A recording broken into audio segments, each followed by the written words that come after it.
Hi everybody, it's Julie, and today I'm playing with the Bold Blooms stamp set that I designed for the Essentials by Ellen Line. I always love seeing what everybody else comes up with using my stamps, and I had an idea that I've been wanting to share, so that's what I'm going to do today. I've actually mounted the stamps upside down to the acrylic block, so I'm inking up the flat back side of this bloom, and I'm using Avery Elle pigment inks. I love the color and saturation of these inks, and I didn't want a perfect impression, so you can see I've got some splotches there, but it's okay. It's going to actually work in my favor. And you'll see why in a minute. So now I've cleaned off the stamp and I've flipped it over so that I can ink up the actual image itself with some papaya ink, and then I'm just going to stamp that over the top, and these two colors work very beautifully together. Now this is a technique that works very well with stamps that are symmetrical in nature. If they were asymmetrical, you'd have some trouble getting things to line up, but because of the way these images are designed, I can actually get away with it, and it's a fun way to ink up the image without having to do a lot of coloring work, which in my opinion, anytime you can make things easier, it's all good in my book. So now I inked up some of the other blooms with some linen ink, and then I did the calyx with some truffle there in the centers.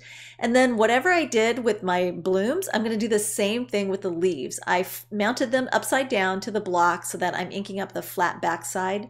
And I used bamboo, which is a gorgeous, gorgeous shade of green. It's almost a chartreuse. It's just stunning. And then I'm just going to add a few more details here with some truffle ink to kind of create contrast and interest. And then I cleaned off my leaves and flipped them over on the block, and now I'm actually inking up the detail image with some jungle. And I had a little bit of spot there that kind of needed some filler, so I just used that larger amoeba looking kind of flower to fill it in. And then I borrowed the thanks from the Fancy Thanks set to fill in that spot down there. Now off camera, I actually trimmed this panel down, so that's a 1/4 inch shaved off each side. So that, well, actually it's a 1/8 inch trimmed off each side. And then I'm going to mount it to a 1/4 sheet of double-sided sticky tape. And this comes in, we have different brands of it, but the sheet size is perfect for covering an entire card front if you want. So I just cut it down to A2 size, so 4 1/4 by 5 1/2.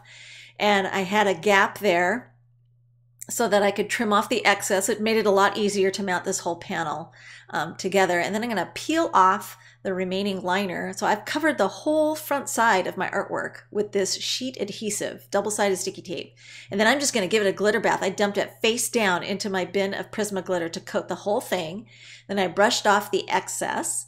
And I have an A2 card here I've made from some white wood grain cardstock, but not enough of the wood grain was showing as I wanted. So I decided to take my metal edge ruler and a craft knife and shave off a couple of slivers here to make it just a little bit smaller. And this is a better method than using my tonic guillotine trimmer because it's really hard to slice through that many layers on the tonic. And I didn't want to ruin the torque on my trimmer. So that's why I used the ruler and the craft knife.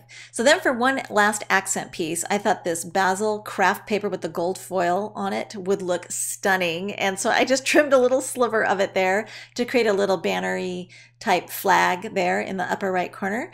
Punched through that with my Crop-A-Dile, and then I'm going to take this gold cord, thread it through those layers, and go ahead and knot it. This is just a simple, I don't know, it's not even a regular knot. You're just slipping both of the ends around each other and through the hole there.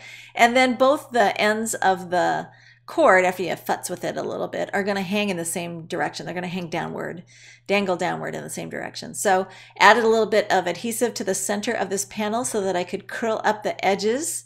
And there you go. I've got the whole front of this in a full-on glitter effect. I love it. Thanks for watching.